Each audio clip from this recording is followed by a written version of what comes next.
Welcome back, everyone. It's Friday morning. We're here with another Q&A. So anything that I say is not meant to diagnose or replace your medical care. Check with your doc before doing any of the things we're going to talk about. And we have great people in the green room, and there's a lot of questions lined up. So bring your questions. Just keep them easy for me to answer. All right. Well, let's kick it off on social media with one of our favorite guys. No, I know Productions Dude is the guy's name. That's the handle, or Guyette. From YouTube, just started on your nutritional yeast and wondering if that's what I do. Need to treat my tremors, or do I need to take something else? I'm on a 20-hour fast on keto every day. Well, I'm not sure, but we do know that tremors could be related to something with a B1 deficiency, but there's other reasons too, relating to dopamine. I did a video on all the causes of tremors. You should check it out. One little tip that a little technique that I tried in the practice, it seemed to work for some people. You might want to try. So if you have this tremor, which is kind of it's an automatic thing that your body's not controlling. It's just doing its own thing. Try to exaggerate the tremor and make your hand have a tremor and see if that doesn't help it. It works with stuttering too. You have the person stutter on purpose, and all of a sudden now they can't stutter. It's really interesting. Wow, that is interesting. This is an interesting question. All these people's handles, sweet potates from YouTube. Are we supposed to wait an hour or more before brushing our teeth after a meal? What are your thoughts, Dr. Berg? You always have to wait an hour. Now, I don't think it matters. I think it's a trivial thing that won't make a big difference one way or the other. So you brush your teeth when you have time. Whether it's immediately after, 10 minutes, an hour, I think you'll be good to go.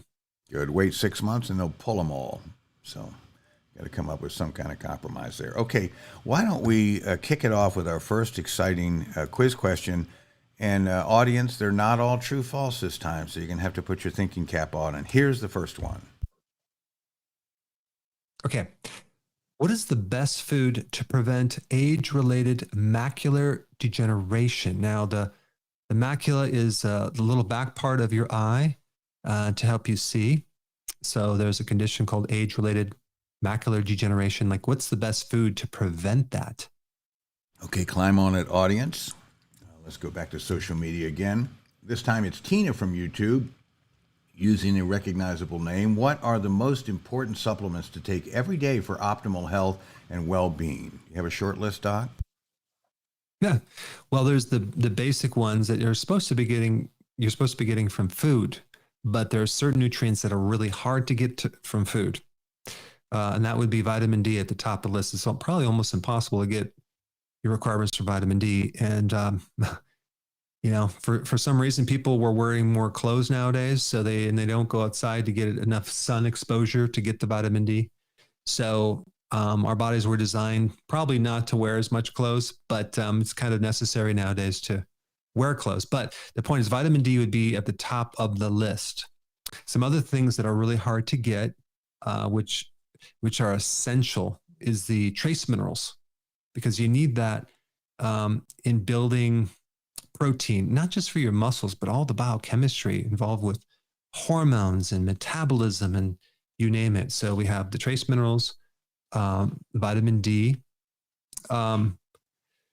some of the B vitamins. Sometimes people don't get as many because they're doing a lot of heavy carbs, refined carbs.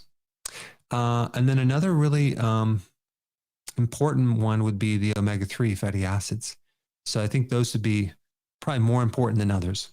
All right, very good. Well, let's go to the green room. And Nicholas from Belgium has very astute-looking glasses, so I'm sure we're going to hear some fascinating commentary with him. And if he remembers to unmute himself, he is now on with Dr. Berg. Go ahead, through 1 30-second question, please. Hello, Dr. Berg. I'm a little bit confused about proteins because when I use your calculator, it says 62 grams of proteins, And well, people they scare me a little bit that it's way too low. But I tend to believe you because I'm a big fan and I follow everything what you say and do. So I just want to know, is this 62 enough? And um, part two of the question is, when do you advise to take the proteins? So good question. I think the confusion is within the when we say protein, we're talking about the protein in protein foods. So if you were to weigh a steak, right, it would be a lot more than 50 or 60 grams of protein, because probably over half of it or more than that is water. You have connective tissue, you have all this other stuff. So we're talking about the actual protein inside the protein. Let's take, for example, eggs, for example. One egg is 7 grams of protein. How many times does 7 go into, how many eggs would you have to eat to achieve 60 grams of protein? This is a trick question. Yeah, a lot. Right. 8, 9. So anyways, probably, for those people who are not good at math, it'd probably be more than 6, right? Or more than 10 eggs, right? So probably 11 eggs. So if someone were to say, wow, 11 eggs a day is not enough protein. Well, it's going to give you 60 grams. They're thinking of the actual weight of the actual food itself, not the protein in that food. Well, I'm not. I'm sorry to interrupt you. I'm not really concerned about the friends or some people, but I was listening to some podcast about a protein, a so-called expert, Dr. Lehman, and he was talking about around 90 grams per day, and I think he probably uses the same reference point as you. So that's like 30 grams difference, and I'm just a little bit like. Yeah. And I think if I eat too much protein, it takes me out of ketosis. So that's a little bit my difficulty. A very good question. I created some videos on that, but maybe it's hard to find. But there's some variants of how much protein someone needs depending on their age, depending on their metabolism, depending on how much exercise they do. Like you take a bodybuilder, for example, they're going to go on the high end. They'll probably do well over 100 grams of protein per day. I know with even myself, I've experimented with more protein, less protein, how I feel, and you can look at your urine. Is it foamy? Could that be some byproducts of too much protein? How healthy is your liver to deal with all this extra protein? It is true that there's a certain amount of protein that is used to replace your body tissues. Okay. That because we don't have a storage. So what happens to the extra protein that doesn't turn into body tissue? Well, it gets converted into glucose. Now, is this the same as eating sugar? No, because you're starting off with a protein and it takes time, and it's not like eating white bread, something like that, but it's being affected by other hormones too, the opposing hormone to insulin called glucagon. So it's not near going to be a problem as sugar, but it does turn into glucose. It's converted because of the carbon chains of that amino acid. So the thing that what I would do if I were you, if you're ever confused about protein, for 3 days, just consume 60 grams of protein, and then for the next 3 days, do 90 grams and just see how you feel. Then you'll know for sure. Look at energy, look at your sleep, your digestion, and see how you feel, because it's really hard to determine the exact amount based on all these other variables, but the point is that the type of protein is important to bioavailable protein, eggs and meat, versus trying to get your protein from grains or nuts or things like that, or beans, which you're going to need to eat a lot more. And then with that comes a lot of carbohydrate. Yeah. So animal protein preferred, I think. Absolutely. It's the most bioavailable. Eggs at the top of the list. And Yeah. also, just so you know, the requirements for protein are kind of a myth anyway, because we don't really require protein, we require amino acids. So the question is, where do we get the most bioavailable amino acids? Well, from animal food, animal protein. And then the question is, can we break those down with the amount of acid in our stomach? Hopefully, yes. So anyway, it's the amino acids really is what we're looking for. Oh, that's great. That's an answer to my question. And I have a little small favor. I'll make it very short. I used your golden latte a lot, and now it's out of stock. And I have friends living in Egypt and India because of my work. So there were still some stock. I asked them to buy. They are shipping them to me. I even went to Egypt because they couldn't ship them just to pick them up. Imagine. Wow. So I just want to ask a favor if you could reconsider to bring it back into your range of products. Glad you like it. I definitely will reconsider that. It's really just a matter of do people want it? You know, I had a great idea. I thought it was a great idea to produce that product from turmeric. I loved it, but then apparently there wasn't a lot of people who did like it, but there's certain people that like it. So I'll definitely consider it. Thank you so much. Yeah, that's great. Hey, Nicholas, listen, just send me $100 cash in an envelope, and I'll make sure it gets in the proper hands. And I'm sure that'll have a positive effect on what you're considering there. Well, thanks for joining us and such a great call. That's fantastic. And while we were distracting Nicholas with your great counsel, we have an answer to today's first quiz question. And let's remind everybody what that was. It asked, what's the best food to prevent age-related macular degeneration or bum sight? And 55% of our respondents say it's carrots, 15% say sardines, 15% say egg yolks, which you just spoke of, and 15% say it's spinach or sauerkraut. Okay. Well, you know, it's one of those things where you're all kind of right. The official name of the macula is called the macula lutea. Macula, and then lutea means yellow because it's a certain pigment, which is a certain amount of carotenoids.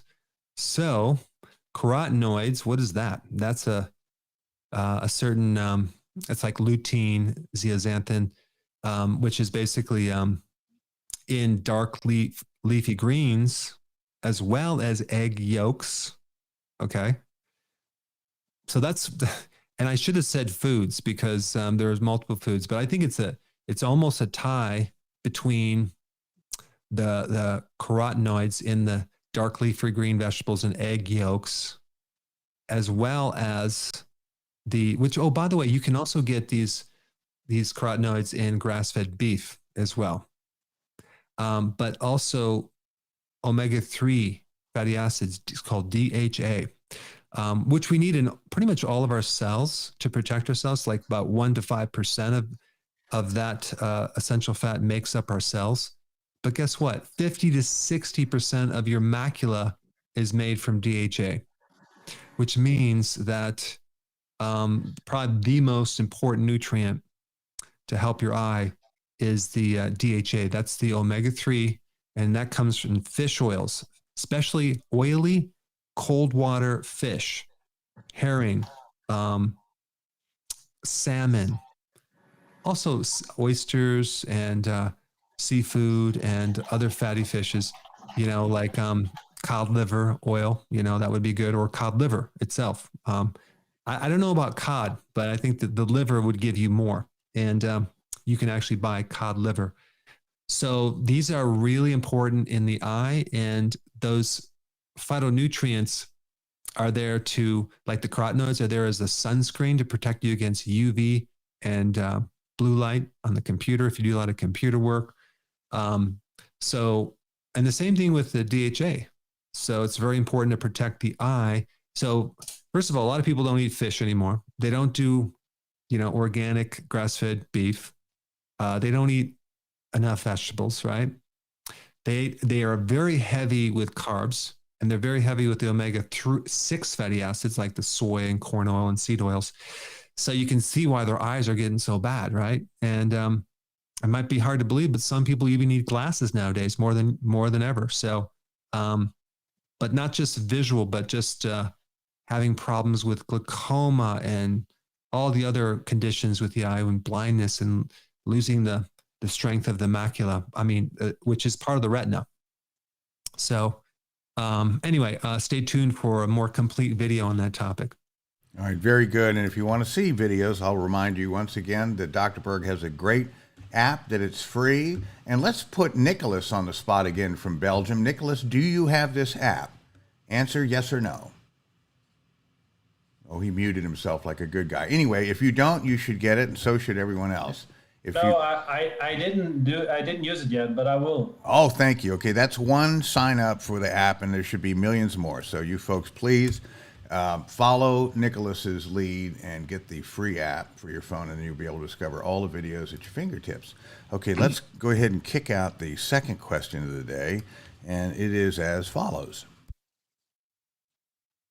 Okay, which herb gives you the antidote to poisonous snake venom, poisonous mushrooms, as well as Tylenol overdose?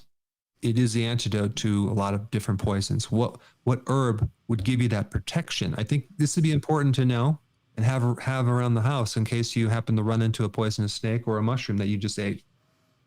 All right. Well, Dr. Berg, let's ask the question, does anyone actually listen to your show? Well, here's some evidence. We'd like to say a good morning to all of our viewers joining us today from the UK, Canada, Mexico, Indonesia, Jordan, Oman, Poland, Ireland, South Africa, Bangladesh, Trinidad and Tobago, Switzerland, Japan, Armenia, France, Chile, the Netherlands, Belgium, there you go, Nicholas, the Dominican Republic, Germany, Norway, India, Russia, Taiwan, Nepal, Eritrea, Spain, Libya, Greece, Nigeria, Brazil, the Virgin Islands, Australia, Sweden, Italy, Greece, Pakistan, Israel, Uganda, the United Arab Emirates, Uzbekistan, Scotland, which I'm leaving for in a week, the Philippines, Kenya, Austria, New Zealand, and all across these lovely United States, which will be evidenced later in the green room. We've got some folks that are right here in the contiguous 48.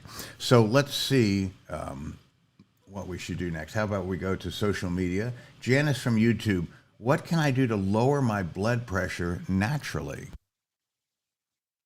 Well, the two things that pop into my mind is make sure you have enough vitamin D. If you take too much vitamin D, sometimes your blood pressure will end up even lower than it should be. And also potassium. Start consuming potassium either in electrolyte powder or just potassium foods, which have to do with all those vegetables. And then the third thing is cut down your carbs. That should bring your blood pressure down. There's many other different remedies, but I think if you focus on those three items, blood pressure should come down within normal range. All right, very good. Let's see here. Let's go to Stephanie from YouTube. Thank you, Dr. Berg, for all of your hard work and dedication towards helping others live longer and healthier lives. Everyone seems to be dropping your name these days, including my tarot card reader. Goodness, you are really getting around with that. I can tell you that. And now I'm going to do another shameless plug for Dr. Berg's products. And I do use the electrolyte powder, and I'm telling you, it's a huge value because it's a big jug. You can get it two sizes, but this lasts forever because the very potent material and the little scooper, you can get tons of stuff out of it. And that is really a great product. So make sure you get some of that. And here's that $20, and I'll send it to you, Steve. Oh yeah, exactly. Any revenue to me, certainly a big help. Okay, let's get my mug off of there. And let's go back to social media. Let's see, Hamid from Facebook. What can I do for testicular atrophy? They're getting smaller, Doc. The best nutrient is zinc.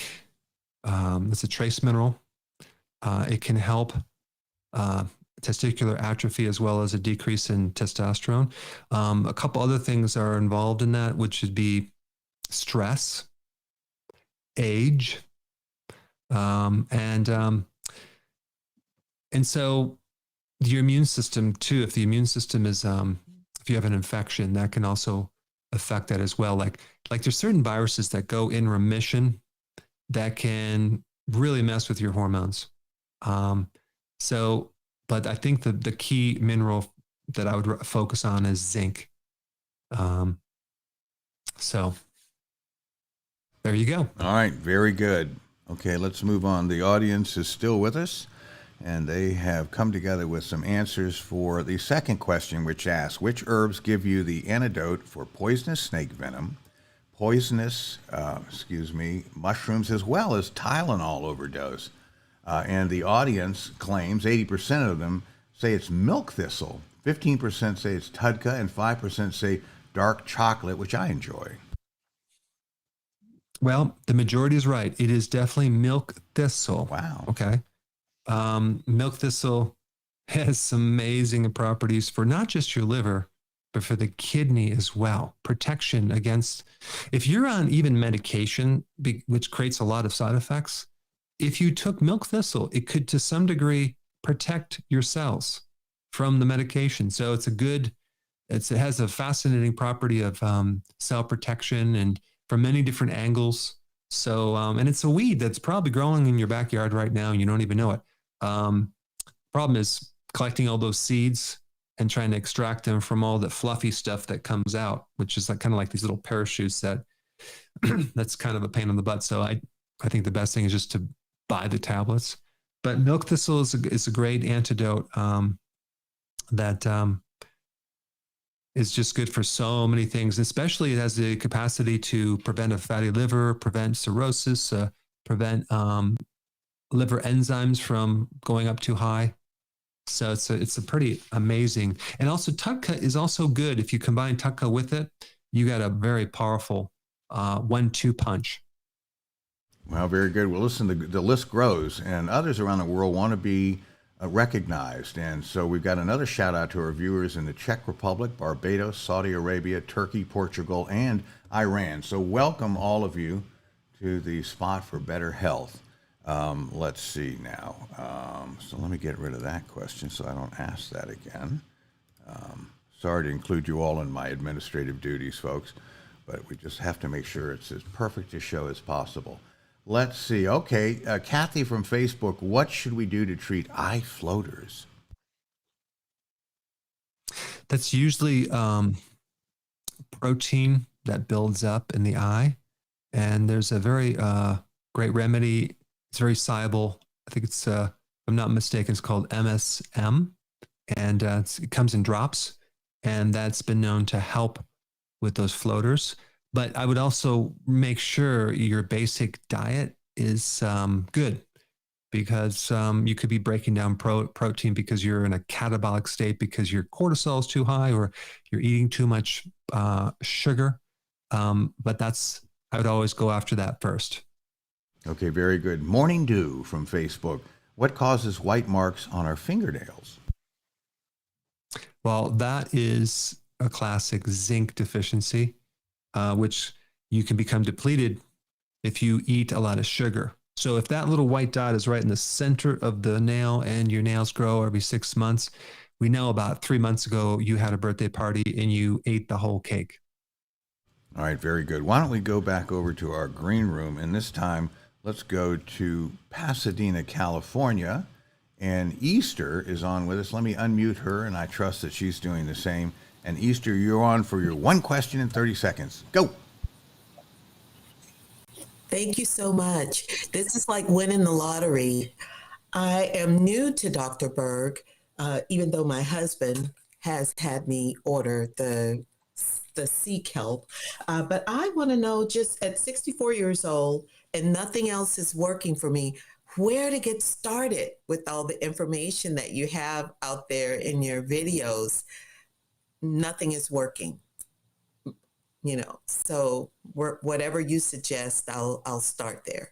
Well, first of all, you look probably not even 40 years old. So no kidding. Whatever you're doing must be working. But can you give me like something else to go on, like as far as a symptom?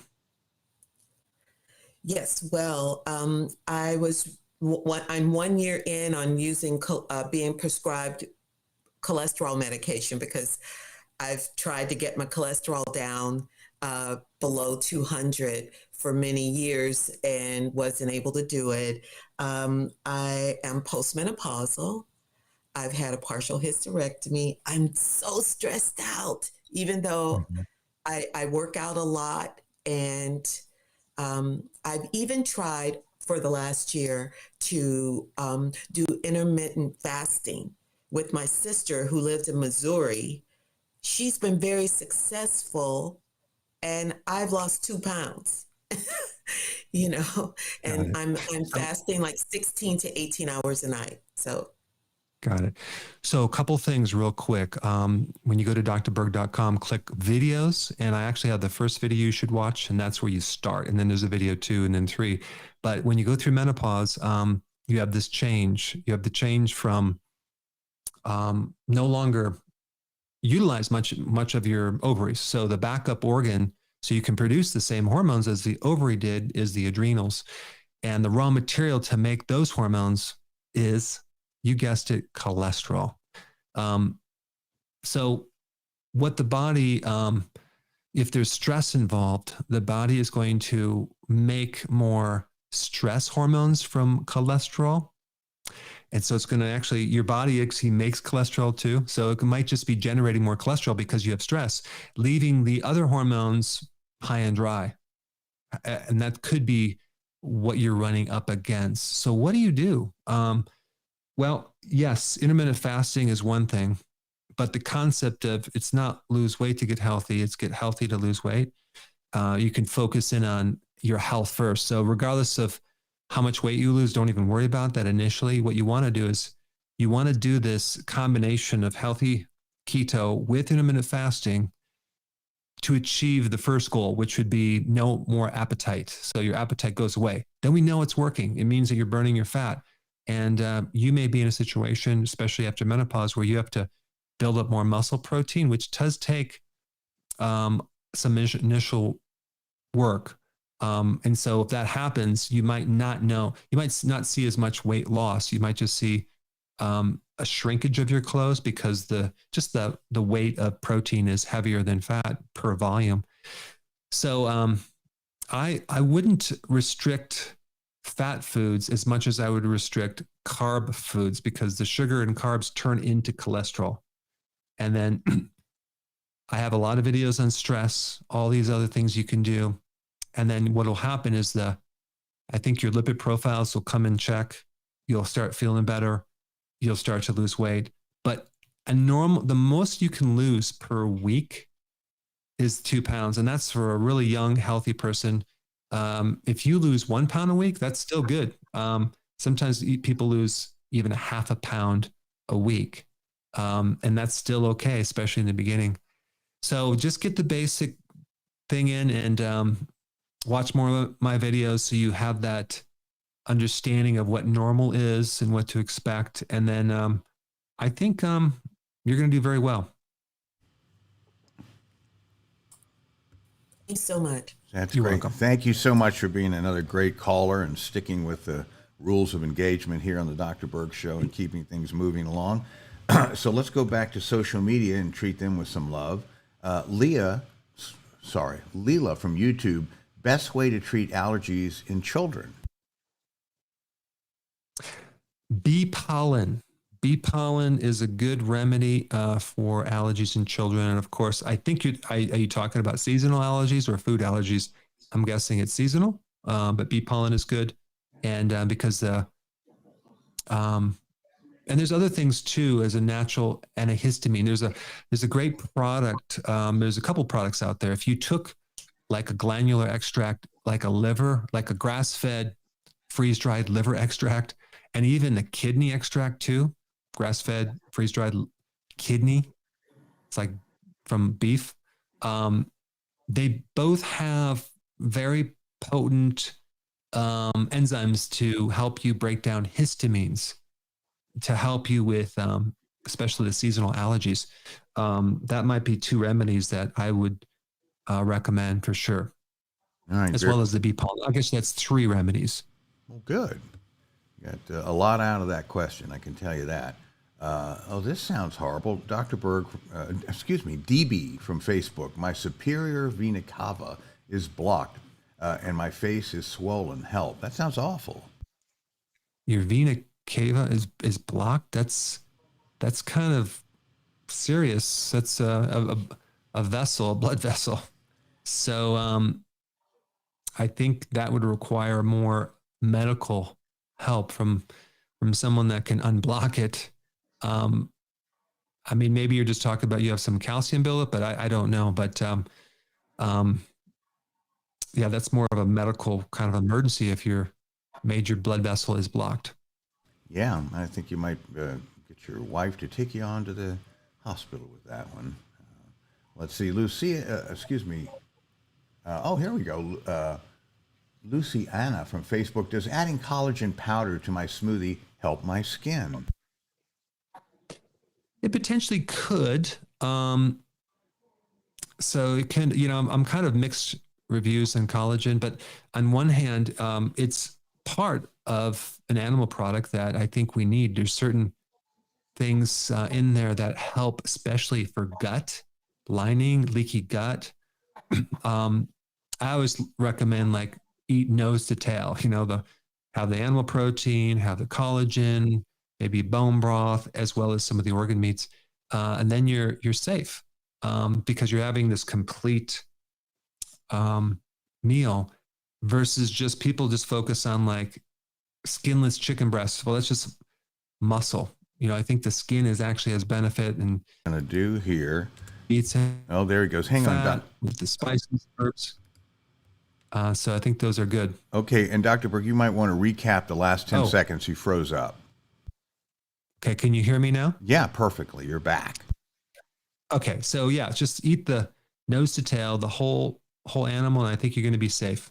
Okay, very good. All right, let's go on with another quiz question. And the audience breathes a great sigh of relief that this one's a true falser, giving them 50% chance of being brilliant. And there it is, Dr. Berg. Hypoglycemia, okay, is really just high insulin, hyperglycemia.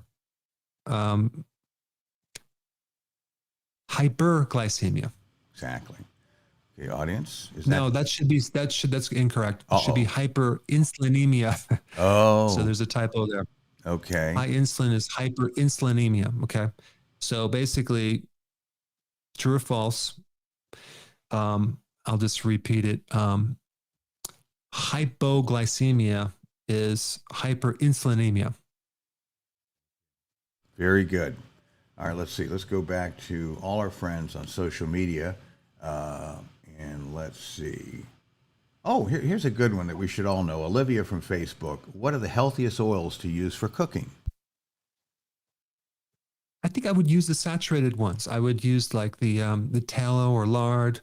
Sometimes I cook with olive oil or coconut oil.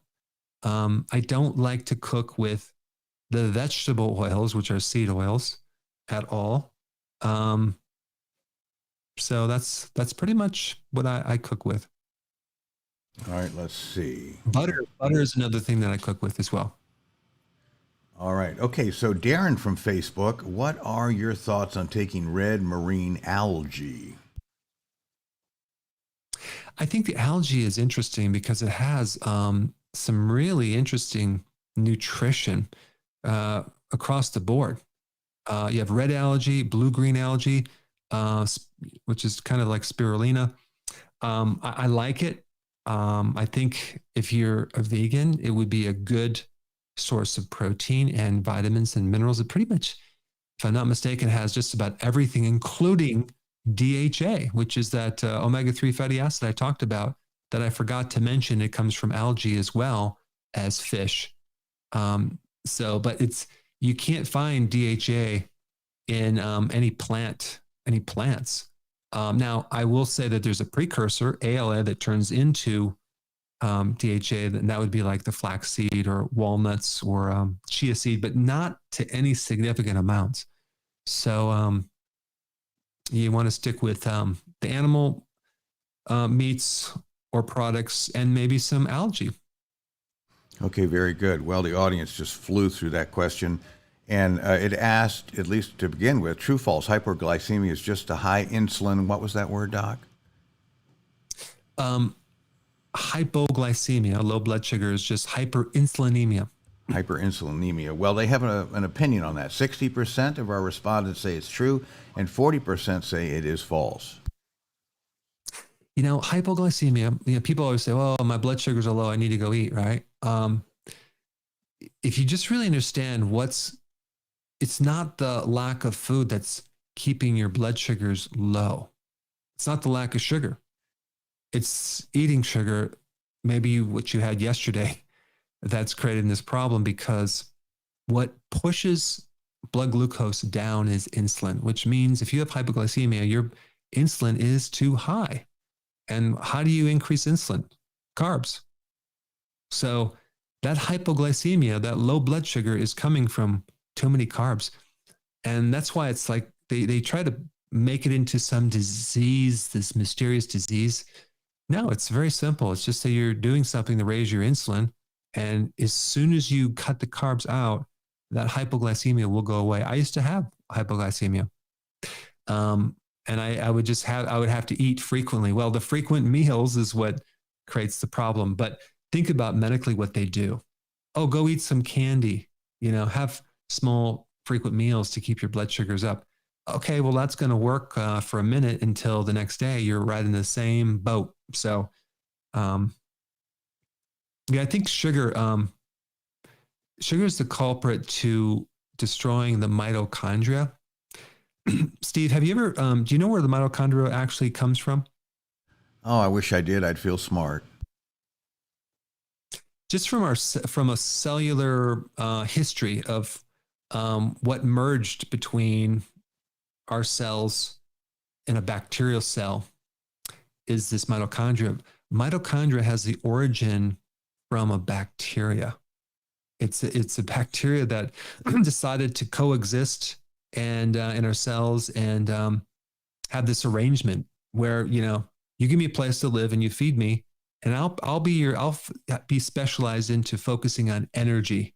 I'll make all your energy, and that's what a mitochondria is. It's a energy factory, but it's actually comes from a bacteria cell, and so it's been developed to be very robust and tough and survive through not eating, from burning fat, from adapting to eating and then adapting to cold and all sorts of things. Because even when you do like cold therapy, you actually get more mitochondria.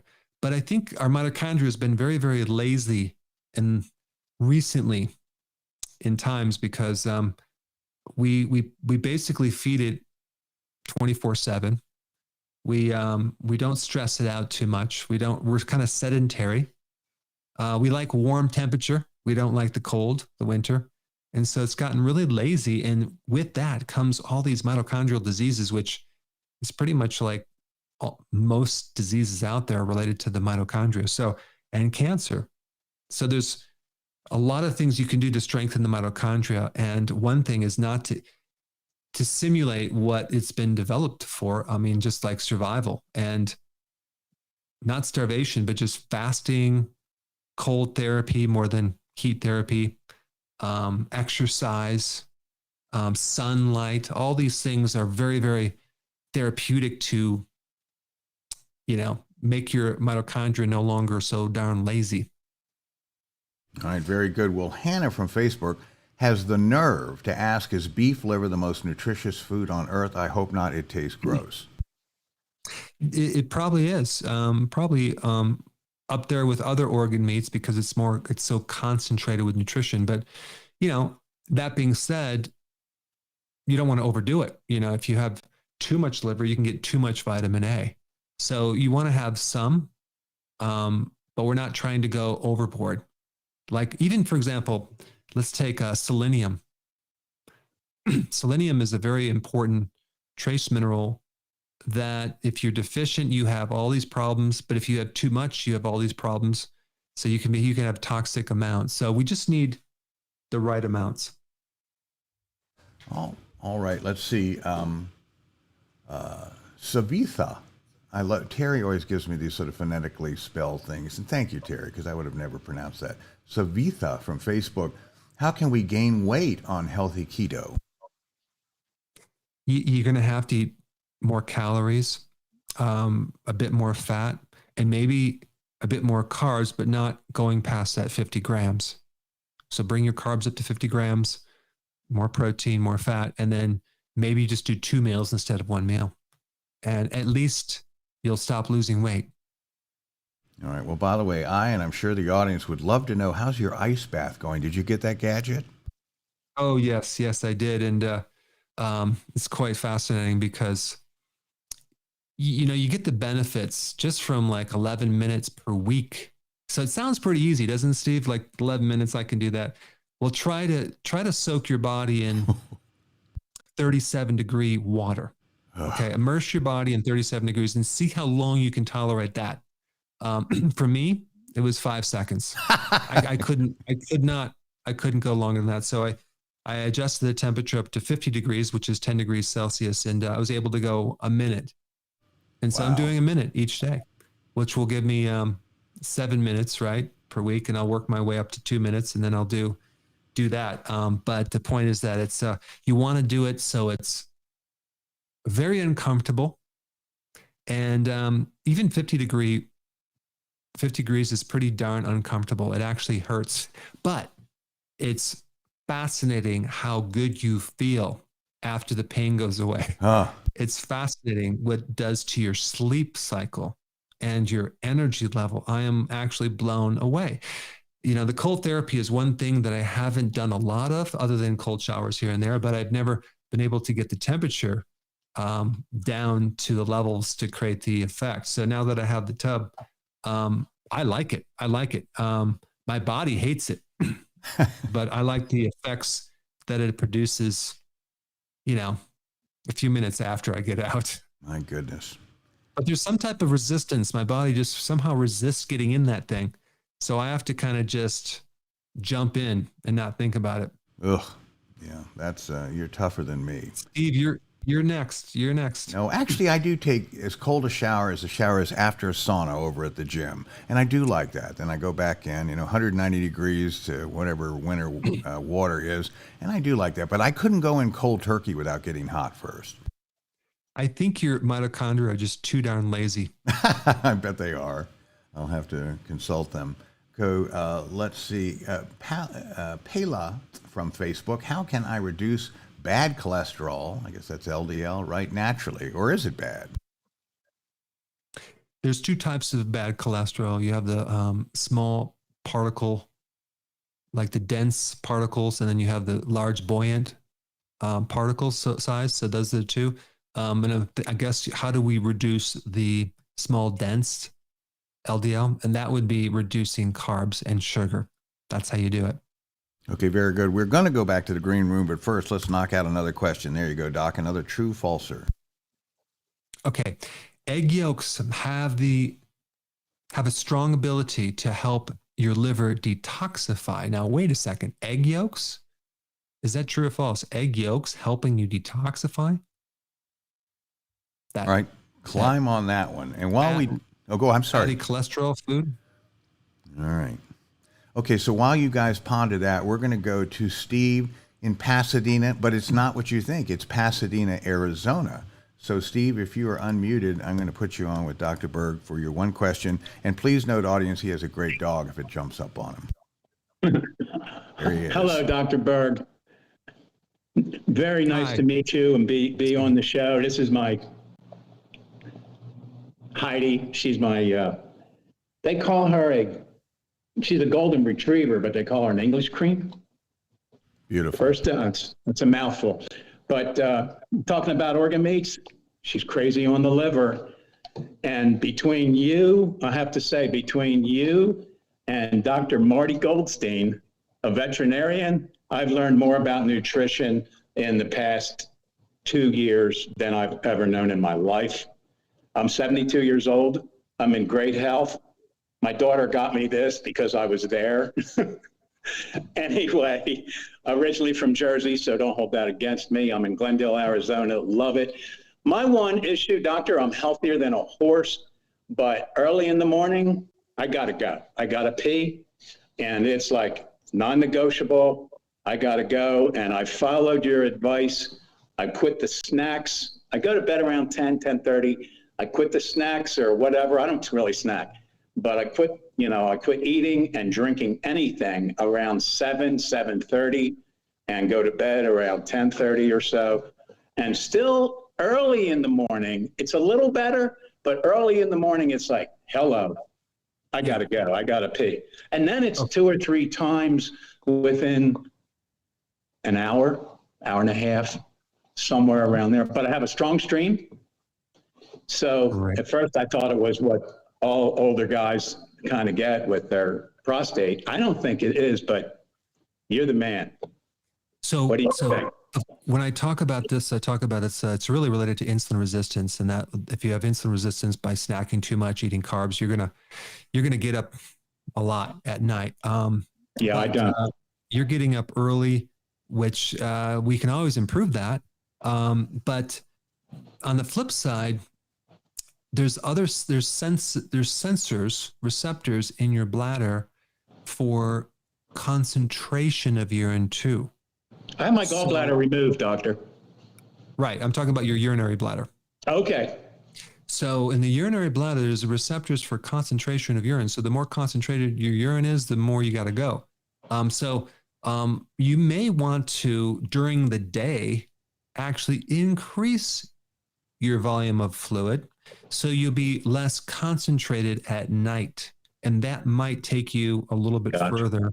And then the other thing that I think might be interesting for you, if you try that methylene blue, watch the video on that, because the methylene blue is it's fantastic for all these little problems that you're trying to resolve that taking it too long, like insulin resistance, and all sorts of things. So I did a video on that too. But that's what I would recommend. And of course, if the stream wasn't that great, I would think, okay, so the prostate, so you'd probably need to avoid dairy, but I don't think that's your problem. I think that insulin resistance is a tough nut to crack. It takes a long time, and sometimes fasting longer will speed it up. Add the apple cider vinegar, the berberine, all these things to speed it up. But I think, based on what you told me, that try that, and then also keep working at it, trying to get rid of insulin resistance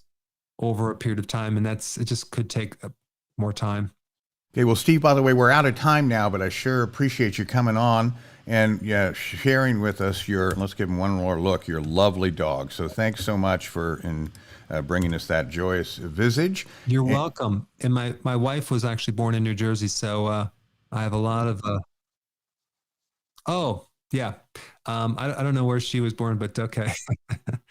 Yeah. All right. Well, let's see. Let's go on to second to last quiz question, Dr. Berg. Here it is. Okay. Did you get the answer to this question? Oh, I'm sorry. Steve? Excuse me. There I go. I got distracted. I'm sure I did. Terry, do I see it there? Oh, yes, we did. Forgive me. So the question was, true, false, eggs have a strong ability to help your liver detoxify. And the audience was on it with their question. Would 90% say it's true, 10% say it's false? There's always a skeptic in the room, but yes, that's totally true, because the egg yolks are high in sulfur, which is what your liver needs to detox. You got this interesting phase 1, phase 2 detoxification system in your liver. In fact, they're in a lot of other parts of your body too. But and that's the whole goal, is to take poisons, which are mostly fat soluble, to turn them into water soluble particles, and then so you can exit these poisons. So what foods are high in sulfur? What foods are high in the complete amino acids that these detoxification enzymes need, or built out of, like methionine and cysteine and all these other ones? Well, guess what? They're very high in the egg yolk. So egg yolk has quite a few things that can help your liver detox. You would think that it wouldn't do it, because it's like, oh, this fatty food, but no, egg yolks are one of the best things in many different levels, but definitely increasing the ability to detox. Now, if you took those eggs and you fried them in olive oil or butter with garlic and onion, and maybe put some roasted Brussels sprouts, now you have a really interesting liver detox, because now you got the help from the allicin and the garlic and the quercetin from the onion and all the other great phytonutrients in the cruciferous. So that would be the best meal to support your liver detoxification. You know, people always do these 2-week detox cleanses. You're wasting your time, because the amount of poisons you're going to pull out in 2 weeks, it's not going to really make a difference. What you should do is just get your diet really squared away so you're consistently stimulating these phase 1, phase 2 detoxification enzymes, and, you know, broccoli sprouts, or grow them yourself like microgreens and vegetables, and some high quality eggs and things like that can be much better in the long run to keep these poisons out of your body. All right, very good. Let's show the audience the final question. This one, not a true falser. And there it is. Okay. Which one of these 3 trace minerals has the ability to reverse alopecia, which is like these hair loss and little clumps? Zinc, iodine, or selenium? All right, I trust the audience will know the answer to that. Let's go back to our final contestant, if you will, in the green room. And this time it is lovely Crystal from Wisconsin. I think you spent some time there, didn't you, Doc? Yeah, that's where I came from, Kenosha, Wisconsin. I don't know where you're from, Crystal. I'm from Menominee. Okay. Okay, so you're in the north part. I'm middle west. Middle. Yeah, close to the Twin Cities. Okay, yeah. Okay, great. So yeah, my parents are on Eagle River. So Oh, sure. Just went to a hockey tournament there. Oh wow, that's great. Yeah. So my question, what would you tell somebody that has very high hormone levels, like estrogen, all the androgens are high, testosterone is high, cortisol is high. I've read some conflicting studies with fasting and how sometimes it can make those androgens worse. How would you take on fasting with that? Well, fasting actually affects every single one of those hormones. We just take a look at androgens, for example. What stimulates androgens, like in polycystic ovarian syndrome? That would be carbs and frequent eating. So if you go on fasting, you actually can reverse that. Now, estrogen is a little different. If someone has an estrogen excess, either their liver is kind of messed up or they're very deficient in iodine, which it helps to regulate the amount of estrogen in your body. And if you're deficient in that, you end up with like cysts in the ovaries or fibrocystic breast issues, things like that. And then, of course, high insulin comes from carbs. And then I think we already talked about androgens or testosterone. And was there another hormone, or was that? Cortisol and very high DHEA too, which I think is odd because I think usually women, once they get closer to, menopause, it trickles away, but I mean, really high. Well, DHEA is, see, what you're describing is all the sex hormones. Okay. Right. And these sex hormones include cortisol, which is a stress hormone too. And so the precursor, the building block is DHEA. So this person is probably just experiencing more stress and more requirement to make some of these hormones. And so I think the stress might be driving all these hormones at higher levels. So what I would do, I would, of course, reduce carbs and actually increase more cholesterol foods, which is going to help make it easier for your body to, or whoever this is, to balance things out. But if you're doing higher fats, make sure at the same time you don't increase your carbs. So you go low carb, and then we do higher fats and with good cholesterol like butter, things like that. And by the way, if you do a really good quality butter, especially if it's a postmenopausal female, you also get a lot of vitamin E, good vitamin A. You get vitamin K2. So there's a lot of benefits in that as well. Awesome. Thank you. You're welcome. Enjoy the nice warm weather that you just came through the cold weather. So I know it gets really cold. I think I'm waiting for one more snow. I'm telling you, it's, I remember taking my battery in at night because it would freeze. And yeah, it's pretty darn cold. Thanks for a great call, Crystal. And Thank you. I hope you don't have another snow. It's time for summer, for goodness sakes. Anyway, let's answer our final question of the day, which asks, which of these 3 trace minerals has the ability to reverse alopecia, zinc, iodine, or selenium?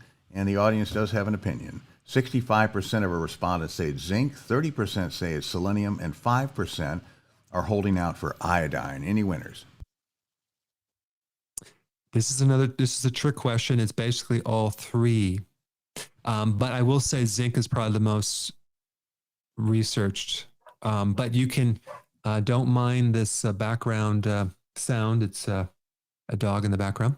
But yeah, all 3, which is pretty cool. Selenium, iodine, and zinc is an essential trio that you definitely need if you have hair loss, especially alopecia. Because for 2 reasons. One is that these trace minerals help build proteins, and your hair is a protein directly. And also, they are intimately involved in your immune system. So if you're deficient in any one of these, you're more susceptible to this autoimmune alopecia, that's exactly what it is.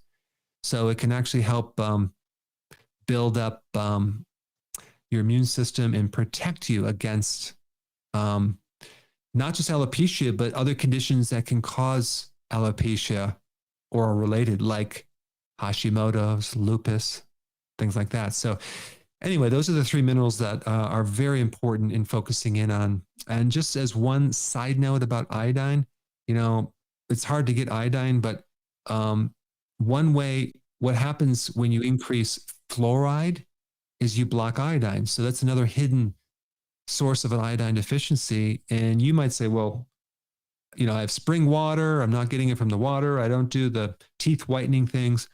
But what about medication? 20% of medications, including statins and Prozac, antibiotics and anti-inflammatories, are based around this fluoride, which apparently can interrupt your ability to absorb iodine, which has a cascade effect. So just wanted to bring that up as a side note, Steve. Very good. Well, we've got some feedback from the audience. TT from Facebook, whole body cryotherapy changed my life. Chronic pain went away. Vision immediately improved and my sleep improved dramatically. Go all the way, Dr. Berg. So they're cheering you on. Turn that thermostat down, says TT. So I hope that... if you do jacuzzi, boy, that's so comfortable, isn't it? But this cold therapy bath, cold water immersion is the opposite. It's very uncomfortable. So it must be good for you, right? But it's epigenetically, our bodies were developed during stress in times of winter. We had to survive winter. And so the cold, starvation, which is fasting, if we just kind of can mimic what our bodies were designed to adapt to, our survival actually does better. Our cells actually, start aligning up and they start surviving better. So a lot of health problems go away when you start just getting more sun, not eating so frequently, versus the other ways of being warm all the time, eating constantly, and staying inside and being sedentary. So, I think that's the simplicity of what you could do to get healthy, is just to kind of align your body with what it was designed to develop from. Wow, Mother Nature. That's incredible. By the way, I remember Alcatraz, the prison surrounded by chilly water in San Francisco. They kept the water warm. They didn't have cold water so that the prisoners wouldn't get accustomed to it, which would wow. help thwart Fascinating. their escape. So they all got warm showers, but dare not escape. So that's interesting. Well, I'll just tell you, 37 degrees. I don't know if some people can do that. That is extremely cold, and 5 seconds. Maybe over time I can adapt to it, but I'm going to keep trying. I'll keep you updated. Thank you so much for the wonderful questions and you from sticking around this long. Stay tuned for some more interesting videos that I'm going to share this next week.